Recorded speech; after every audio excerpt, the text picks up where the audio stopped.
pero de verdad es un tema bien interesante porque ustedes conocen, ¿no? Mujeres que han pasado por menopausia, que están en menopausia o que para allá vamos, ¿no? Entonces, bueno, los objetivos de la sesión, pues es actualizar la evidencia más, pues la última, ¿no? Sobre terapia hormonal de reemplazo, definir indicaciones claras en la práctica médica, revisar los riesgos reales contra los mitos, proponer un algoritmo clínico práctico y, bueno, entender que la menopausia al final tiene que ser atendida como un enfoque muy interdisciplinario. Entonces, ¿cuál es el panorama actual? Entre el 75 y el 80% de las mujeres que cursen con perimenopausia o menopausia van a presentar síntomas. El 20 a 30% de ellas van a presentar síntomas de moderado a severos, que impactan de forma negativa la calidad de vida de las pacientes, pero también impactan el entorno. O sea, son pacientes que por los síntomas que tienen pierden empleos, pierden su familia, pierden sus relaciones interpersonales. Em, Actualmente, la terapia hormonal de reemplazo está subutilizada y esto, pues, a raíz de un estudio que se realizó en el 2002 del Women's Health Initiative, donde comentaban del riesgo de desarrollar cáncer de mama por recibir una terapia hormonal de reemplazo. Y, pues, la finalidad es reinterpretar, basado en el riesgo real y bueno, el tiempo, en el que se inicie la menopausia. Entonces, bueno, vamos a recordar la definición de menopausia, que es 12 meses después del último periodo menstrual espontáneo, que esto se puede dar entre mujeres entre los 48 y 52 años promedio, ese es el promedio de la edad en las mujeres mexicanas. Sin embargo, la perimenopausia, que es todos los síntomas que, se desarrollan alrededor de esta edad, pueden empezar entre 5 y 8 años previos a la menopausia o pueden tardar entre 5 y 8 años postmenopausia, ¿ok? Entonces, vamos a hablar un poquito de qué es lo que sucede en la menopausia para poder entender cuál es la importancia de la terapia de reemplazo hormonal.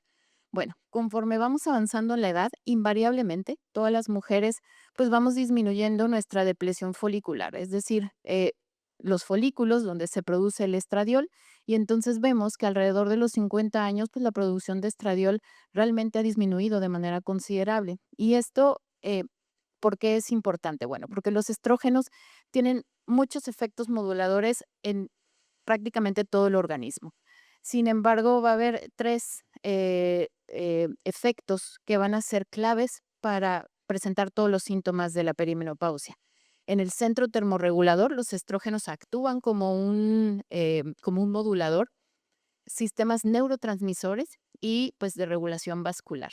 Entonces, em, quise ponerles este esquema porque creo que de lo más importante y el síntoma más común de la perimenopausia o posmenopausia son los bochornos. Entonces, ¿por qué llegan estos bochornos? Bueno, cuando disminuye el estrógeno, lo que tenemos es una alteración en la zona termoneutral, es decir, esta zona que está aquí en el hipotálamo tiene por lo general un colchón donde si tenemos variaciones de temperatura, los estrógenos lo mantienen estable. El problema es cuando viene la depresión estrogénica, se hiperactivan estas neuronas y entonces lo que va a hacer es una sobreexcitación de este sistema de termorregulación. Entonces, va el cuerpo a notar este sistema de termorregulación que hay un aumento importante del calor con pequeña variación por la excitación que ya vimos y entonces se van a desencadenar todos estos mecanismos de disipación del calor.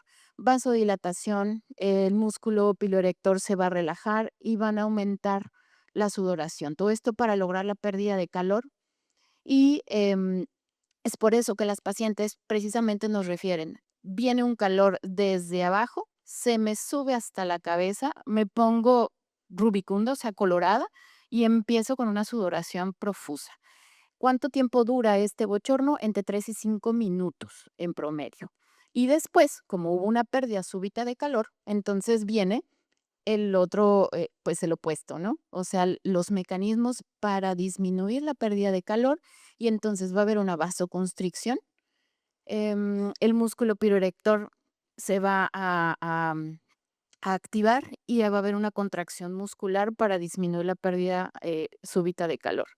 Y entonces vamos a ver que todos estos cambios, bueno, pues van a tener un impacto definitivamente en el estilo de vida de la paciente. Son pacientes que pueden empezar a tener bochornos leves, uno ocasionalmente, una vez al día, o hay pacientes que incluso me dicen, por las noches me despierto cada hora con, por esta situación, ¿no? Entonces, eso definitivamente altera la calidad de sueño y por lo tanto la calidad de vida. Son pacientes que también, estando en público o estando acompañadas, pues incluso tienen pues esta vergüenza de tener como estos bochornos porque realmente no es posible controlarlos porque es algo del centro termorregulador.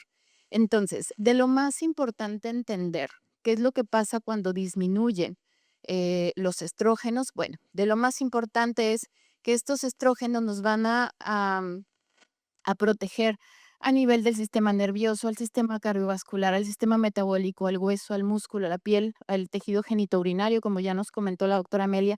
Y cuando estos estrógenos se pierden, pues nuestro sistema nervioso empieza a sufrir, ¿no? ¿Cómo? Bueno, con los bochornos que ya lo platicamos, que el insomnio también puede tener que ver por esta despertares frecuentes, pero también los estrógenos van a tener un mecanismo ahí de modulador de los sistemas neurotransmisores. Entonces, la serotonina, la noradrenalina van a empezar a disminuir y entonces puede empezar a aparecer en esa etapa ansiedad, cambios de ánimo.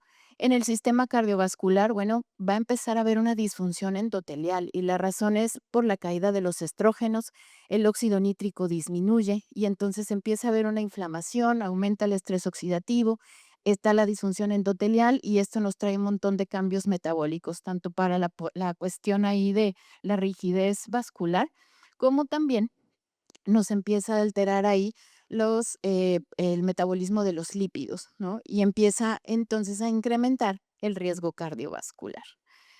En el metabolismo también empieza a aumentar ahí por el metabolismo de los lípidos la grasa visceral, por lo tanto empieza a aumentar la resistencia a la insulina, eso me va a llevar a un aumento de peso y con esto también, bueno, el hueso disminuye la densidad ósea, el músculo empieza a perder las fibras musculares porque la síntesis proteica disminuye debido a la disminución de los estrógenos y en la piel y el tejido genitourinario, bueno, pues ya vimos, ¿no? ¿Qué es lo que sucede con la disminución del colágeno, con la uretra? Y entonces empiezan a haber un montón de síntomas, ¿no? Que la atrofia lo que les va a dar es esa rigidez en las paredes vaginales, dolor, por supuesto, para tener las relaciones sexuales o incluso sensación de sequedad, comezón, flujo, etcétera.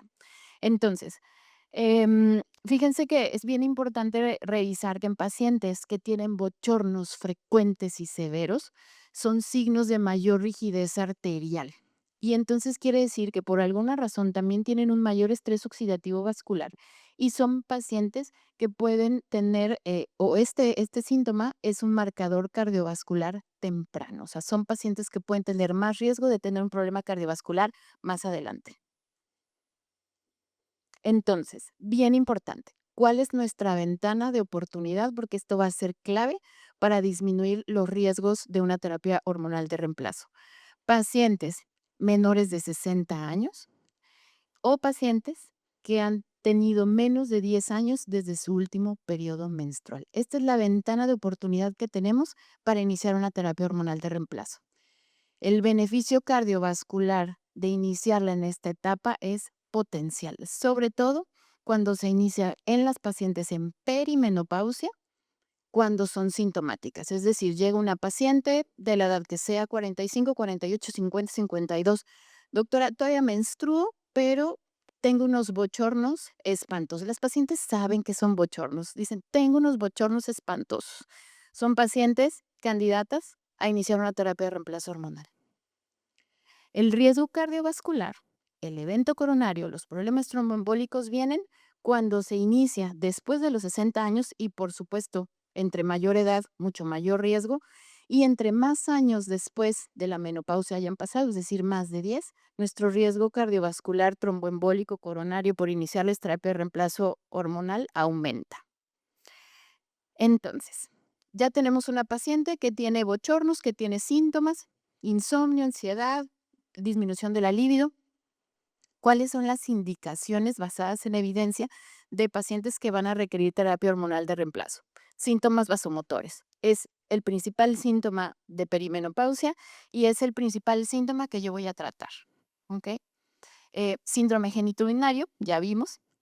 Prevención de pérdida ósea en alto riesgo, es decir, pacientes que están en perimenopausia, pero por alguna razón en particular ya tienen osteopenia o ya tienen osteoporosis, bueno, con mayor razón si cumplen estos criterios del timing, ¿no? Menores de 60 años o más de 10 años, menos de 10 años de menopausia, menores de 60 y menos de 10 años de menopausia, son pacientes candidatas a iniciarles terapia hormonal de reemplazo.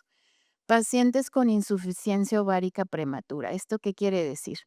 Pacientes menores de 40 años en menopausia. No es lo más frecuente, pero sí sucede. Aquí el inicio de la terapia hormonal de reemplazo en estas pacientes es obligatorio, salvo, por supuesto, contraindicación médica.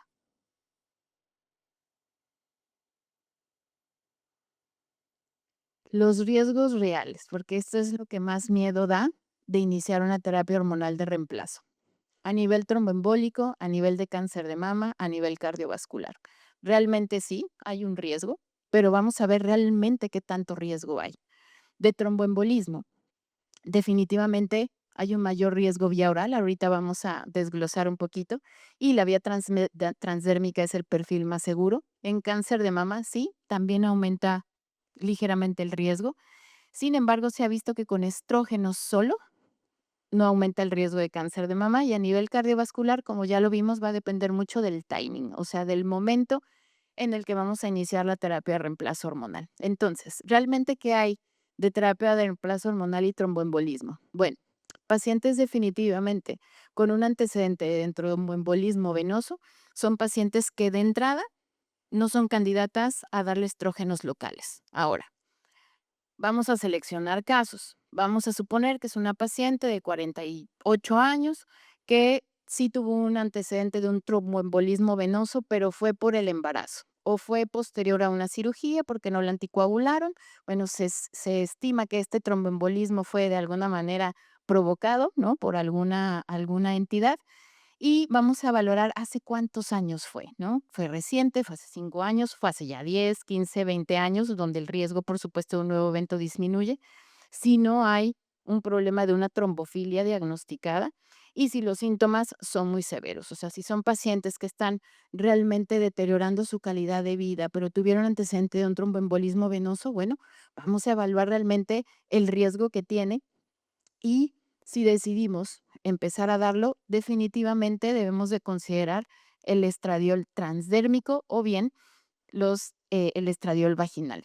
Ahora, una contraindicación absoluta para iniciar terapia de reemplazo hormonal es un tromboembolismo venoso idiopático, o sea, pacientes que hicieron trombosis por no sabemos qué. Por supuesto, pacientes con trombofilia hereditaria, síndrome de anticuerpos antifosfolípidos o pacientes que por alguna razón están en anticoagulante crónico. Son pacientes que no podemos iniciar terapias de reemplazo hormonal de ninguna manera. Ahora, riesgo de cáncer de mama y terapia de reemplazo hormonal. Bueno, se ha visto en los nuevos estudios que hicieron todas estas instituciones, ¿no? El International Menopause Society, el National American Menopause Society, el European, em, ya vieron que el riesgo de cáncer de mama va a depender, número uno, del tipo de terapia hormonal que se dé, de la duración y del perfil de la paciente. Actualmente, vamos a ver que la terapia combinada, es decir, dar estrógenos más progesterona, va a aumentar un riesgo real de 8 casos por 10,000 casos al año. Vamos a ver realmente qué tanto riesgo hay en esto. Va a aumentar el riesgo si la duración de la terapia de reemplazo hormonal es mayor a 5 años y va a disminuir el riesgo gradualmente cuando suspendamos la terapia. Es decir, pacientes con 5 años que les demos de terapia de reemplazo hormonal, al yo suspenderla, el riesgo de desarrollar cáncer de mama futuro va a disminuir. y vieron que los dar estrógenos solos, ahorita vamos a ver en qué pacientes solamente se pueden dar estrógenos solos, no va a aumentar el riesgo si se respeta el tiempo de duración, la edad y los años de menopausia. Entonces, vamos a ver la magnitud real del riesgo. Aquí hay una tabla donde vienen todos los factores y del riesgo relativo que hay de realmente desarrollar cáncer de mama. Y vamos a ver que sí, en la terapia hormonal de reemplazo combinada hay un riesgo relativo de 1.2, que es el mismo de las pacientes que empiezan a menstruar antes de los 10 años, ¿no? A los 9 años, que el primer embarazo fue tardío, que es bastante frecuente ahora. Incluso el riesgo aumenta ligeramente por esa razón. El consumo de alcohol importante, frecuente o diario va a aumentar de la misma manera que la terapia hormonal de reemplazo. Y vean cómo el estilo de vida de la paciente, o sea, la obesidad en la posmenopausia, es el que tiene el mayor riesgo relativo de desarrollar cáncer de mama. Es decir, si yo decido no dar una terapia de reemplazo hormonal a todas las mujeres por el riesgo de que me pueda dar un ligero aumento en el cáncer de mama, lo que va a venir es todos los trastornos metabólicos que ya platicamos, un aumento de la resistencia a la insulina, aumenta la obesidad, disminuye el músculo, aumenta todavía y se agrava más la resistencia a la insulina, puede empezar a aparecer diabetes, la obesidad va aumentando y entonces realmente, ¿qué es lo que estoy provocando? Una obesidad posmenopáusica si además no enfatizamos en el correcto estilo de vida de la paciente. Entonces, esta paciente automáticamente puede tener mayor riesgo por esa razón que por realmente haberle iniciado una terapia de reemplazo hormonal. Entonces, algo que vieron clave en este tipo de estudios y en los metaanálisis que han realizado es el tipo de progestágeno que se utiliza en la terapia combinada. En los estudios que se hicieron de este Women's Health Initiative, lo que hicieron es de prácticamente como 27,000 casos, que incluyeron pacientes arriba de 60 años, con más de 10 años de menopausia, todas estaban con este tipo de progestágeno, de medroxiprogesterona o una progestina sintética, todas. Entonces, en los estudios actuales, ¿qué es lo que han visto? Por ejemplo, estos estudios franceses y todos los estudios que han hecho los metaanálisis de estas asociaciones, lo que han visto es que cuando se da estrógeno con progesterona micronizada, el riesgo es mucho menor o neutro comparado con las progestinas sintéticas.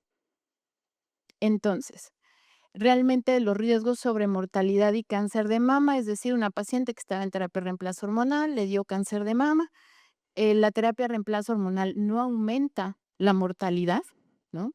Y en estas pacientes, como deben de estar en una monitorización continua, es decir, su mastografía realmente hecha de manera anual, entonces se logra una detección oportuna, por supuesto, con un mayor pronóstico, un mejor pronóstico para la paciente. Por supuesto, una contraindicación es pacientes que ya tuvieron cáncer de mama, contraindicada la terapia. Entonces, para resumir, ¿cuáles son las contraindicaciones absolutas de iniciar una terapia de reemplazo hormonal?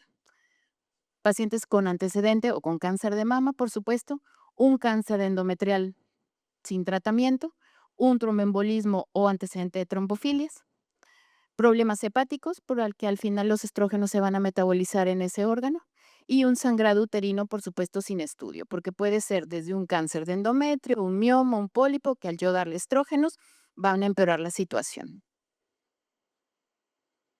Entonces, una vez que ya descartamos que nuestra paciente no tiene ninguna contraindicación para la terapia de reemplazo, bueno, voy a escoger qué tipo de terapia le voy a dar. Los estrógenos puros o el estrógeno sin progesterona solamente se lo puedo dar a las pacientes histerectomizadas. Pacientes que no tienen útero son las únicas que pueden utilizar únicamente estrógenos. Paciente que tiene útero, tengo que dar estrógeno más progesterona. Y entonces, bueno, no tengo ningún conflicto de interés. Aquí puse, hay algunas imágenes, pero realmente no están patrocinadas. Entonces, ¿Qué es lo que se ha visto? Bueno, de lo que hemos platicado es que de los estrógenos orales, pues es muy fácil la prescripción. Le decimos a la paciente, tómate una pastilla diaria. Em, el perfil ideal de este tipo de pacientes, pues son pacientes con bajo riesgo cardiovascular, es decir, pacientes que no tienen obesidad, pacientes que cumplen el timing. Sin embargo, definitivamente las mejores vías para dar una terapia hormonal de reemplazo en cuestión de estrógenos es la vía transdérmica o el gel, ¿ok? Y la vía vaginal, que esto principalmente lo dejamos para las pacientes que tienen síndrome genitourinario, pero a veces también puede favorecer en pacientes con síntomas leves de perimenopausia o menopausia el tratamiento de estrógenos vaginales, donde definitivamente la terapia vaginal es la que menos riesgo tiene de todas, prácticamente no tiene riesgos y además ni siquiera se tiene que complementar con progestágenos. De los estrógenos vaginales, bueno, para nada más, hacer una mención, porque ya, revisamos en la anterior plática cuáles son los efectos, pues, están indicados en pacientes que tienen dolor para la actividad sexual, y esto es por la rigidez de, la pared, vaginal, que tienen infecciones del tracto urinario recurrente o incluso cervicovaginitis recurrentes. Esto sí nos aumenta el riesgo, por ahí la permeabilidad que puede haber para, por ejemplo, la colonización bacteriana, y bueno, pues, en general toda la atrofia vaginal.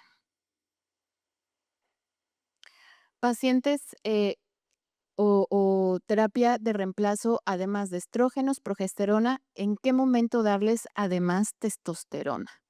Es en pacientes que tienen deseo sexual hipoactivo.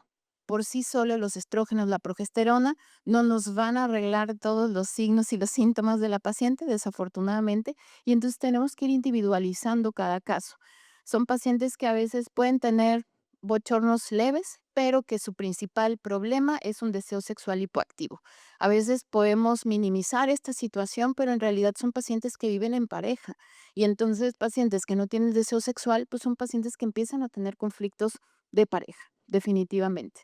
Entonces, ¿cuáles son las formulaciones recomendadas? Las testosteronas en gel. Estos tratamientos de inyecciones de BOT o incluso formulaciones magistrales donde no controlamos la cantidad de testosterona que se libera, no son recomendadas.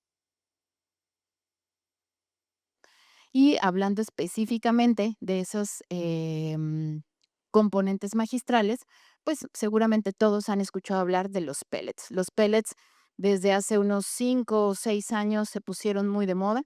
Todas las pacientes querían utilizar pellets, incluso nos llaman al consultorio preguntando específicamente si ponemos pellets. La respuesta es no, no los ponemos, aunque sí están aprobados por la FDA. El problema es que tienen una dosis impredecible, es decir, se coloca en la parte, pues, subdérmico, abajo de la piel de la paciente, y son, componentes que tienen estrógenos, que tienen progesterona y que tienen testosterona. El problema es que no sabemos cuánto va a ser la absorción de cada paciente ante ese, pues, chip o lo que se llame. Entonces, hay una imposibilidad para ajustar la dosis. Los niveles hormonales son supraterapéuticos. Hay pacientes que les va muy bien, definitivamente. Dicen, doctor, a mí me fue de lujo. Qué bueno, qué suerte tuvo.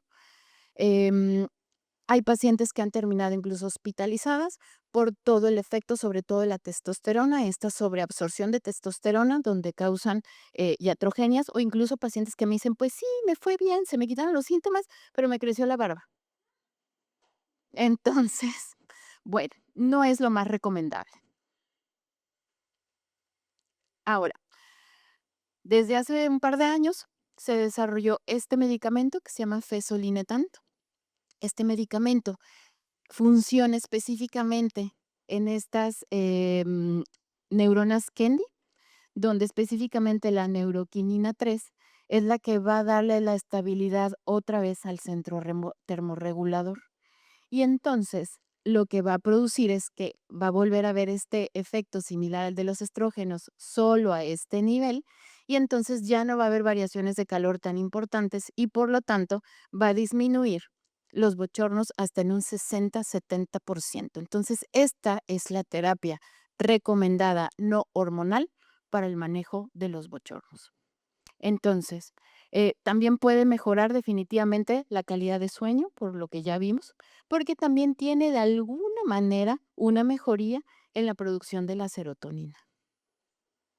Esto sí no va a tener ningún otro efecto a nivel metabólico general, ¿m? O sea, el beneficio de los estrógenos lo perdemos, únicamente es para control de bochornos. Entonces, ¿a qué pacientes voy a considerar darle esta terapia y no una terapia de reemplazo hormonal? Bueno, cuando su único síntoma y el principal son bochornos. No tiene ningún otro problema porque apenas van empezando con los síntomas.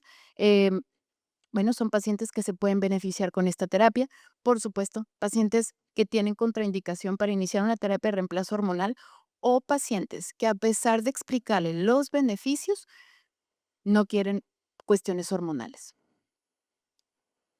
Esto tampoco va a tener un impacto positivo para el síndrome genitourinario, ni para el deseo sexual, ni para la dispareunia, ni para nada de esto.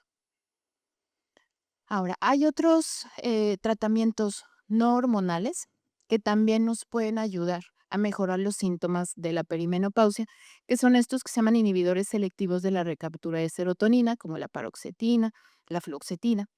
Em, ¿cómo es que actúan estos medicamentos? Bueno, directamente en los neurotransmisores, aumenta la secreción de serotonina, de noradrenalina, y esto tiene un impacto también positivo en el centro termorregulador, y entonces son pacientes que sí pueden ver una mejoría de los bochornos con menor eficacia que el fezolinetant, pero sí funciona entre un 40 y 60% de los casos, pero además, como van a funcionar en los neurotransmisores, lo que va a dar es una sensación de bienestar. Estos pacientes que tienen síndromes ansiosos, depresivos, se los va a quitar. Y además les van a quitar los bochornos.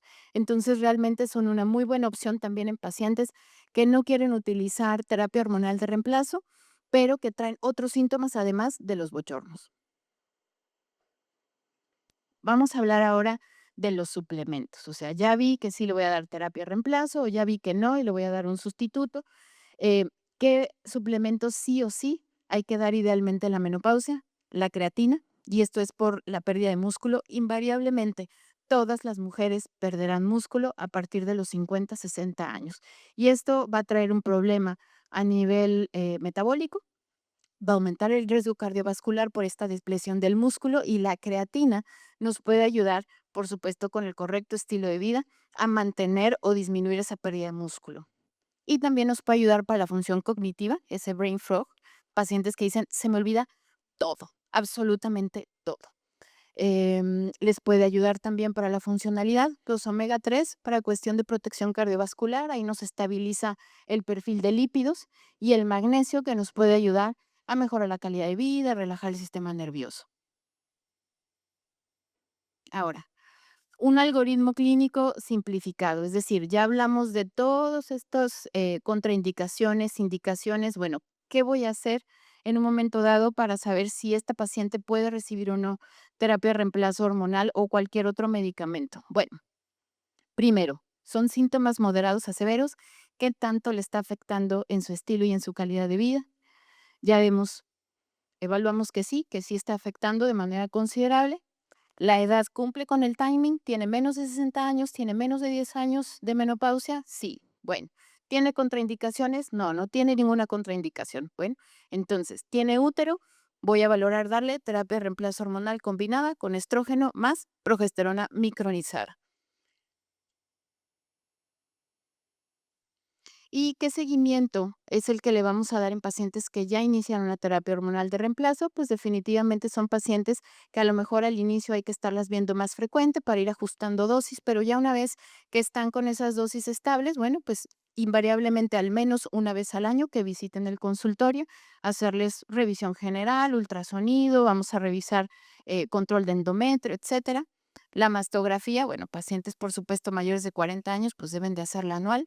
El perfil metabólico, cómo están, la densitometría ósea, pacientes con 5 años de menopausia que no han estado en terapia de reemplazo hormonal tienen mayor riesgo de empezar a tener osteopenia y desarrollar osteoporosis. y, por supuesto, hacer una reevaluación del riesgo-beneficio. Es decir, es paciente que sigue sana, sigue manteniendo su buen estilo de vida, no tiene obesidad, le va bien con sus estrógenos transdérmicos y su progesterona, se lo sigo dando algunos años más. Ya tiene más de 5 años de terapia de reemplazo hormonal, valdrá la pena valorar irla suspendiendo. Entonces, como conclusiones, la terapia de reemplazo hormonal es segura cuando está bien indicada. El riesgo va a depender del tipo de terapia de reemplazo que se dé, del tiempo, ujú, del timing que ya hemos revisado, y la terapia hormonal de reemplazo sigue siendo el tratamiento más efectivo para tratar todos los síntomas de la perimenopausia, y el Fezolinetant es la terapia hormonal no hormonal disponible más recomendada. La individualización de cada caso es clave. Y el miedo a este estudio, que salió en el 2002, ya no debe dictar la práctica actual. Importante comentar, la menopausia no es una enfermedad, pero sí es un evento endocrino con un impacto sistémico para las mujeres. Nuestra responsabilidad como médicos es tratar sus consecuencias con evidencia y sin miedo para que la vida de una mujer a los 50, 60, 65, 70 siga siendo una buena calidad de vida y sobre todo conservar sus relaciones interpersonales. Muchas gracias.